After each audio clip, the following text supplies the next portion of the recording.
কি হলো এমন এই কৃষ্ণকালী মায়ের মন্দিরে, যা এখন অনির্দিষ্টকালের জন্য এই মন্দির বন্ধ। আমি অনেকবার চেষ্টা করেছি এখানে যাওয়ার, গিয়ে আপনাদের সামনে তথ্য তুলে দেওয়ার। এই যে আপনারা জায়গাটা দেখতে পাচ্ছেন, এ এখন পুরো শুনশান, পুরো জনশূন্য এই মায়ের মন্দির। কৃষ্ণকালী মায়ের মন্দির এখন জনশূন্য। ওখানে এমন একটা বিশ্রী ঘটনা ঘটে গেছে যে ওখানে যে সমস্ত যাত্রীগুলো ছিল তাদের ঘরেও নাকি মারধর করা হয়েছে, এমনটা প্রচার চলছে। তবে সে বিস্তারিত ঘটনা আমি কিন্তু পুরোপুরি রিয়েল জানি না যে যাত্রীদের ওপর হামলা হয়েছে কিনা। তো যদিও হয়ে থাকে, আমি ওখানকার জনগণকে বলবো বা ওখানকার যে সমস্ত এই সব জিনিসগুলো যারা করছেন তাদের ঘরেও বলবো যে প্লিজ দয়া করে এসব করবেন না।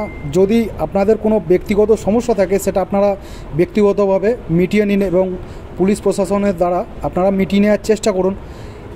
যে কোনো সমস্যার সমাধান অবশ্যই আছে, সেটা আপনারাও জানেন।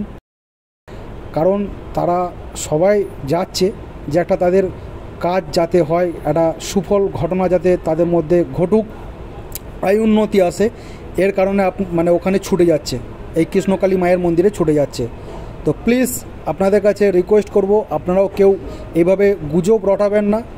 আর ওখানকার স্থানীয় বাসিন্দাদের বলবো যে আপনারা প্লিজ এটাকে নিয়ে একটুখানি দেখবেন। ঠিক কবে থেকে এই কৃষ্ণকালী মায়ের মন্দির আবার পুনরায় খোলা হবে সে বিষয়ে ভিডিও আমি আবার আপনাদের সামনে নিয়ে আসব। তবে এখন যে বর্তমানে যে জিনিসটা চলছে, এর আগেও আমরা একবার শুনেছি যে এই রকম একটা ঘটনা ঘটেছিল। তো যেহেতু এখন একটা ঘটনা ঘটে গেছে, আমি সমস্ত রকম যত যাত্রী আছে তাদের কাছে অনুরোধ করব, এখন এই মুহূর্তে যাওয়ার কোনো দরকার নেই। ওখান থেকে যখন আবার ফিডব্যাক আমরা পাবো তখন কিন্তু আমরা আবার ওখানে সবাই পুজো দিতে যাব কৃষ্ণকালী মায়ের মন্দিরে। এখন এই মুহূর্তে ওখানে যাওয়ার কোনো দরকার নেই। আমার নিজেরও যাওয়ার প্রোগ্রাম ছিল যে ওখানে আমি যাব, ওখানে গিয়ে ভিডিও করে আপনাদের সামনে তুলে ধরব। তো যেহেতু এখন এরকম একটা পরিস্থিতি, এরকম একটা সিচুয়েশান চলছে, এর কারণে এখানে আমাদের কালী মায়ের মন্দিরে। তো আর একটা জিনিস আমি লক্ষ্য করলাম, ইউটিউবে আমি ভিডিওটা দেখলাম, দুজন ব্যক্তি ওনারা শিয়ালদা থেকে ট্রেন ধরে বর্ধমান এসেছিলেন, বর্ধমান এসে কৃষ্ণকালী মায়ের মন্দিরে গিয়েছিলেন। তো ওনাদের ভিডিওতে আমি যেটুকু দেখলাম, মানে ভিডিওটা আপনাদের সামনে আমি দিলাম না, যেটা হচ্ছে ওখানে ওনারা ভিডিও করছিলেন, ভিডিও করার মুহূর্তে কিছুক্ষণ পরে ওনারা নিজেরাই ছুটতে আরম্ভ করলেন, কিন্তু দেখালো না যে কে ওনাদের তাড়া করছেন কি কে ওনাদের মারছেন, এই জিনিসটা কেউ ওনারা দেখালেন না।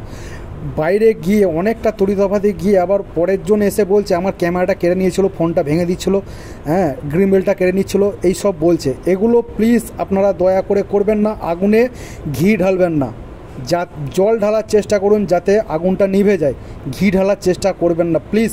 এটা আপনারা মাথায় রেখে কাজ করুন। কারণ এই মন্দিরটা লক্ষ্য করে বহু মানুষ ওখানে করে খাচ্ছিল, প্লাস বহু মানুষ ওই মন্দিরে গিয়ে নিজের মনের কথা বা নিজের ইচ্ছা বা নিজের মানত সেটা করে যাচ্ছিলেন।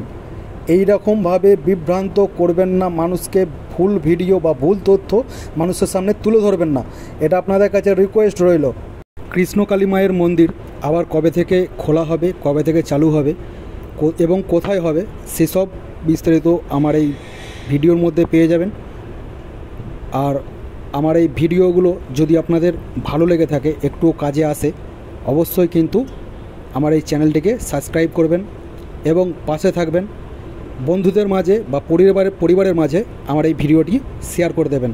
ধন্যবাদ, ততক্ষণের জন্য ভালো থাকবেন।